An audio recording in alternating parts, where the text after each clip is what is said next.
Hello dear student, स्वागत है आप सभी लोगों का क्रिया क्लब क्लासेज में। जो आज आपकी अपडेट है वो आपके लेक्चर की प्री एग्जाम से रिलेटेड देख लीजिए।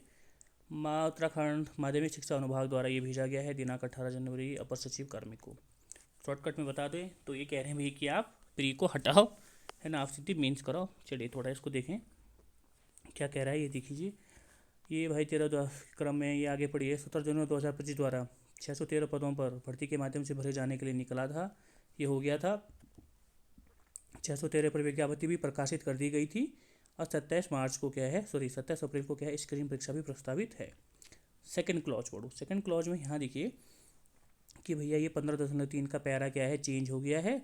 अतः सीधी भर्ती हेतु पूर्व स्थापित स्क्रीनिंग परीक्षा व्यवस्था को समाप्त करते हुए मात्र विषयवार परीक्षा आयोजित करने की व्यवस्था की गई है।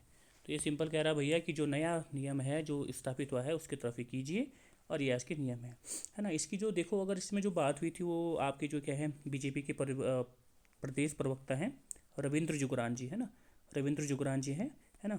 काफ़ी लोगों ने क्या है उनके पास जाके बोला था कि सर ये ऐसा होना चाहिए था कि जो आपके लेक्चरर में हैं आपके क्या है जो सब्जेक्ट एक्सपर्ट है ना, सब्जेक्ट एक्सपर्ट आपके क्या है आयोग को नहीं मिल पा रहे हैं क्योंकि वो क्या प्री एग्ज़ाम क्वालिफाई नहीं कर पा रहे हैं।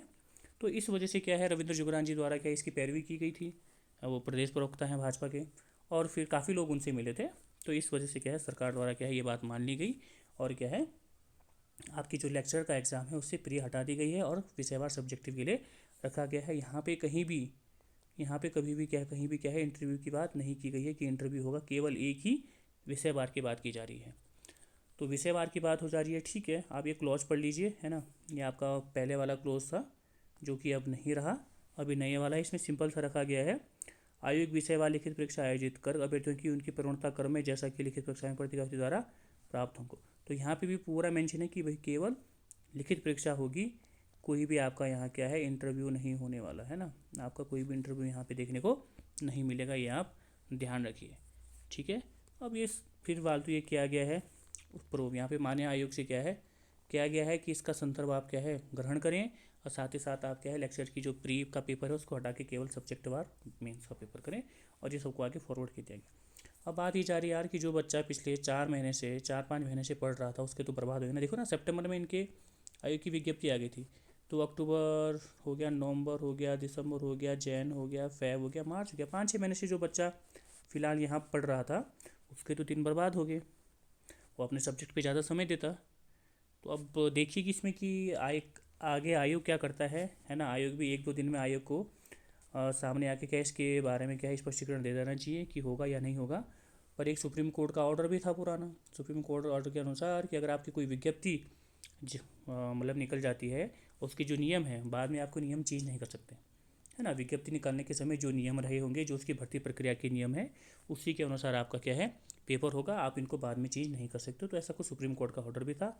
अब देखिए आयोग वैसे भी अपने आप में क्या है ऑटोनोमस बॉडी है, तो आयोग अपने निर्णय खुद भी ले सकता है। वो भाई कह सकता है कि ये भर्ती प्रक्रिया से पहले के है, क्योंकि जो पहला है वो आई थिंक सितंबर में इसकी क्या है विज्ञप्ति निकल चुकी थी, सितंबर अक्टूबर में। और ये जो अभी आ रहा है ये आपका अप्रैल में 18, है ना, सॉरी आपका मार्च 18 का ये आपको देखने को मिल रहा है ये जो आया है। तो मे बी आयोग अपना स्टैंड ले, और स्टैंड मेरे हिसाब से तो लेना भी चाहिए यार, क्योंकि बच्चा इतना टाइम ले रहा है। अगर ऐसा स्टैंड नहीं लेता है तो कम से कम यहाँ पे आयोग को क्या है 5 से 6 महीने तो बच्चों को देने ही चाहिए, है ना। वैसे सब्जेक्ट सबका ही अच्छा होगा या नहीं होगा तो बच्चा पढ़ेगा, तो एटलीस्ट कम से कम 5-6 महीने तो फिर आयोग को सब्जेक्ट के लिए बच्चों को देना चाहिए, है ना। ये ना हो फिर आप स्क्रीनिंग के डेट में बच्चों का क्या है आप सब्जेक्टिव वाइज पेपर करवा दो। अब बाकी देखें आयोग क्या करता है ना। और आयोग की इसमें क्या है टिप्पणी दे देनी चाहिए। और फिर इसमें काफ़ी बच्चे परेशान भी होंगे, क्या पता कोई हाई कोर्ट का रुख करें, है ना, कोर्ट का रुख करे कोई बच्चे, या कुछ भी कर सकते हैं। तो बाकी जो भी 1-2 दिन में आयोग का जैसा भी आएगा आप निश्चिंत होकर बैठिए, इंतज़ार कीजिए 1-2 दिन का। आयोग क्या है स्पष्टीकरण दे देगा कि क्या होगा कैसे होगा। फिलहाल आप अभी तो दोनों चीज़ें ही लेके चलिए, सब्जेक्ट भी और अपना स्क्रीनिंग का भी, ठीक है। तो आज के लिए सब इतना ही, बाकी देखेंगे जो कोई भी अपडेट होगा आपके साथ ज़रूर उसको साझा करेंगे। आज के लिए इतना ही, थैंक यू।